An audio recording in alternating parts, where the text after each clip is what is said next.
sa ating YouTube channel. So, kabady mo ko po, OMG TV, YouTube Philippines. So, ayun guys, negosyong baboyan pa rin tayo. Ayan, dahil tayo ay nalilinya sa pagninegosyo nga ng baboyan. So, tinatry natin na bisitahin yung mga katropa pips natin na may mga best practice sa kanilang mga baboyan. So, nandito tayo sa baboyan ni Kuya Palting. Ayan. So, dito pa rin sa isang barangay dito sa San Jose. So, kasama rin natin guys si Kuya Obet. Ayan. Ano ba? Siya yung nag-design ng baboyan. Tayo bro. Ayan. Siya nagsitak niyan? Ayan. So, eto guys, marami kayong matututunan dito. Ayan. So, space saver, tipid sa pagkain, syempre, time rin, hindi kayo gaanong maano sa oras sa paglilinis ng baboyan. So, ipapakita natin yan maya-maya ng konti. So, kausapin muna natin si Kuya Obet at syempre si Sir Palting. Ayan. So, eto sir, paano nyo dinesign tong ano? Dito ako sir sa sa gitna. Ayan. So paano natin dinesign pala tong ano? So kinuha ko yun doon sa Villa Escudero. Ayan. So Villa Escudero. Ayun, hanip sa ano pa to? Sa Malaki pa lang. Sa boundary ng Laguna at saka Quezon pa. So etong design na to, ginaya na yung concept. Ayan, kinuha ni Kuya Obet yung concept nitong baboyan na to. So, halos magkano yung gasto sa pagganitong concept ng baboyan? Approximate lang. Wala. Hindi namin nilista kasi yung labor, ano sa amin, yung labor. Okay. O, isa lang yung skill na bilihan namin. Okay. So, silipin natin guys. Susunod, pag extension dyan, malalaman yung ikwinta ko talaga. Ayan. So, eto guys, ayun. Ito yung pinaka-design ng baboyan. Tayo Kuya Obet. Pagpapasama tayo guys dito kay Kuya Obet nga. Ayan. So, ito yung sa inuman ng baboy. Ayan. So, ito yung pinaka-inuman ng sir, ano? Ayan. Tapos dito yung gripo. Ayan.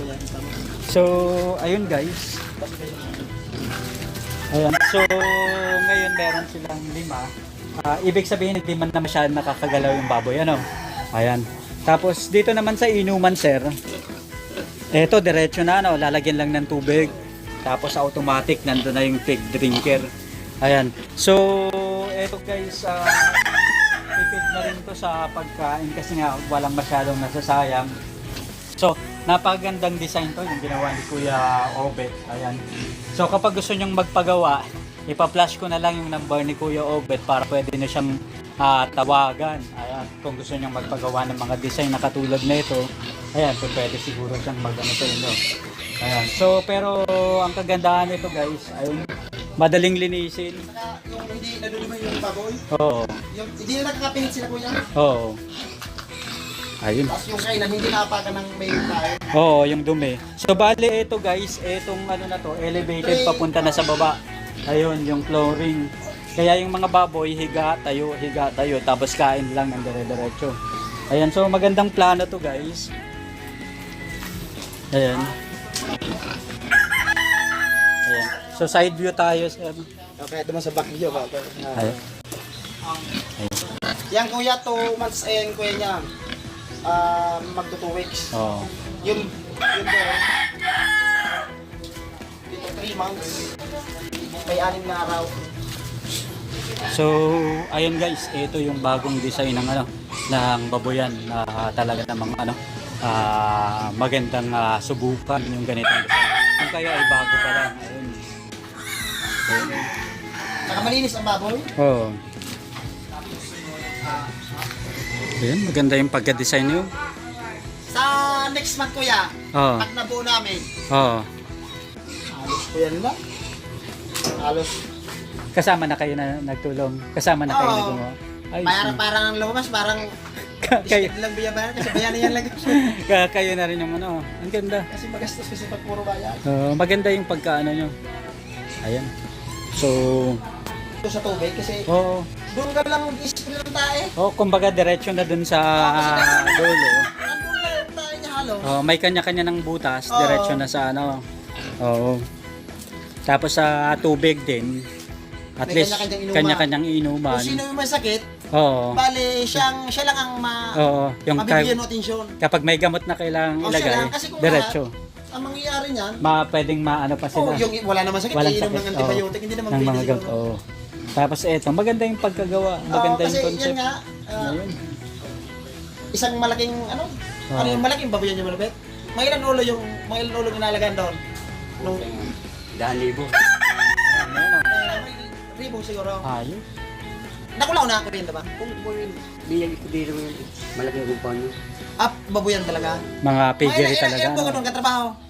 Dapat nakuha mo sit up na daw. Taon ka rin. Maganda to kasi at least isang diretso lang, tapos may sariling kainan. Ito, sa Ayun. patining lang yan, kuya. Oo. Tapos may sarili ring sa tubig. Tapos yung pinaka best practice dito yung mga guys, yung mga flooring pababa, tapos may diretso na yung dumi. Tapos at least yung baboy talagang kung talagang patabain yung gusto mong mangyari, Papatining lang siya. talagang tataba talaga yung baboy. Ayun. So, ito guys yung best practice na natutunan natin dito sa pagbisita natin sa baboyan ni Tapos kuya, Alting at saka ni Kuya pagbinta Obe. nito, Ayan. alamin natin kung ilang kilo. Ayan. Ipasa ko sa video. Sige. Para malaman natin kung okay yung resulta. Oh, ayan guys, so experiment nila 4 months na alaga tapos kung ilan yung aabuti ng kilo. Ayan. So tingnan natin kung ilan yung pigs na naubos mo dyan sa 3 months. Sa amin, kasi simula pa lang namin, Oo. hindi pa ako nag-compute. Oo. Sa susunod, kukumpute ko ano na kasi, pero halos, parehas din naman ng practice ng mga, Oo, yung regular practice. So, ayan guys, malalaman natin yan sa susunod na kapag nakapasyal ulit tayo dito. Pero ang maganda niyan guys, ayan, na-share sa atin ni na Kuya Obet at saka ni na Sir Palting yung paggawa ng baboyan na siyempre, baboyang walang masyadong amoy. Siyempre, kapag ganito yung concept ng paggawa mo, wala talagang masyadong amoy yan. At siyempre, yung space saver sa pagkain, tipid sa pagkain, sa tubig rin, talagang lahat nagagamit ng gusto, nagagamit ng maganda. Ayun guys.